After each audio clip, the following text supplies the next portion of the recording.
aterrorizante. Ontem, na saída da casa, ninguém se conformava. Morro do São Carlos, onde muita gente vê o absurdo do absurdo. Vê tiroteio, vê cenas bárbaras. Mas o que eles presenciaram é fora de uma normalidade violenta e sangrenta. E o povo não se aguentou.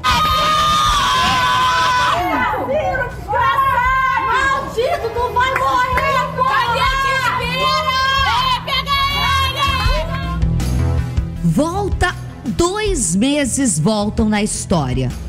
Bruno e Thiago começam a aparecer de forma que é uma dupla de amigos. E até o grito de assassino, eram amigos, trabalhavam juntos, inseparáveis, e que, para economizar, resolveram dividir a mesma casa no Morro do São Carlos. O que acontece a partir daí, não sabemos.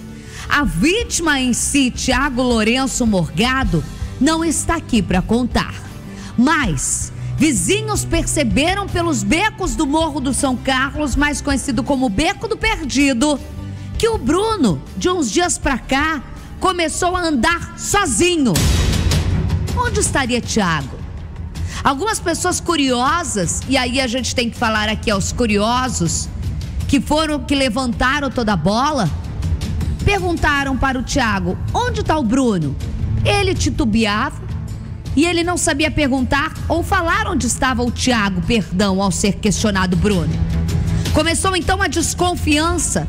Ninguém ouviu briga pelo Beco Perdido, ninguém ouviu nada, ninguém sabe até agora como o crime aconteceu, mas não é um simples crime.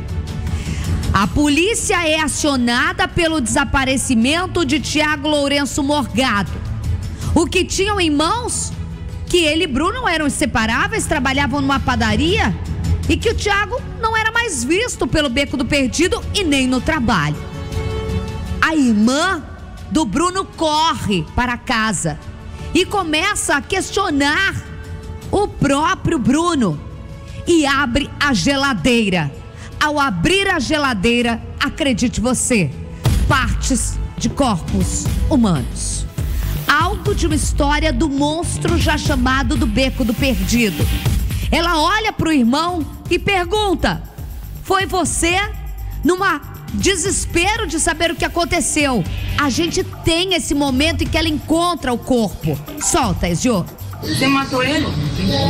Você matou ele? Mas eu não quero saber, mas tu matou sim ou não? Ele olha para ela. É inaudível para você, mas ele só consegue falar: ele me estuprou.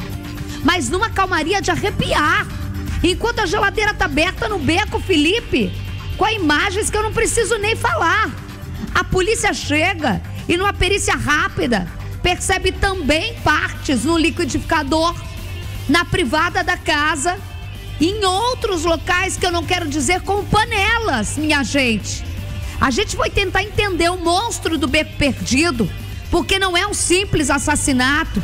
O psicanalista Rafael Souza, que já foi nosso colega aqui, tentou traçar um perfil diferenciado de mentes que não são apenas doentias, mas se criam dentro de uma sociedade como pessoas e trabalham como a gente. E de repente basta um lapso, seja ele principalmente de cunho emocional, passional, para despertar esta monstruosidade. Com a palavra, o psicanalista Rafael Souza. Bom dia, Isabelle Benito. Bom dia, família Tupi. Esse caso, ele permite ter essa leitura, que esse estado alterado de consciência, a possibilidade de uma estrutura já iniciada na primeira infância, no fator social, ambiental desse sujeito, questões não tratadas, mas os impulsos violentos da sexualidade, os ressentimentos, e um quadro de fragmentação que é a passagem, a transição fácil do estado de consciência para um estado alterado da consciência, levando a essa situação caótica, dramática, terrível que estamos todos observando. Ao ser levado à delegacia, o Bruno confessa, admite tentar ocultar o cadáver. Eu não vou nem falar aqui diante da panela do liquidificador, que eu acho que você já tentou entender. E o que o Rafa quer traçar é que talvez a vítima, o Thiago Lourenço, representava aquilo que ele não queria admitir para si só. O que ele, na verdade, tinha dentro dele mesmo. O reflexo no espelho do que nunca vamos saber o que aconteceu. Vamos ao vivo com essa história onde está Ciro Neves, onde toda a polícia está perplexa, os vizinhos estão perplexos e até você não consegue descrever. A irmã também está chocada, não é, Ciro? Bom dia. É verdade. Bom dia, Isabelle, Benito, ouvintes da Tupi, de embrulhar o estômago, né? O Bruno Guimarães, então, preso em flagrante por homicídio qualificado, ocultação de cadáver. Aqui no ML, os familiares não chegaram ainda para a liberação do corpo do Thiago Lourenço Morgado. A nossa produtora Gabriela Chaim conversou há pouco com a irmã, falando, né, que eles bateram de casa em casa com a foto do Thiago, né, e os moradores foram indicando então onde ele morava, até que eles encontraram o Bruno na casa dele. Ele demorou a abrir a porta e disse que ele não estava morando mais lá, mas aí a irmã foi vendo as roupas pelo chão, malas, reconheceram que seria do irmão, e o tempo todo o Bruno estava colado na geladeira, né, conversando com eles.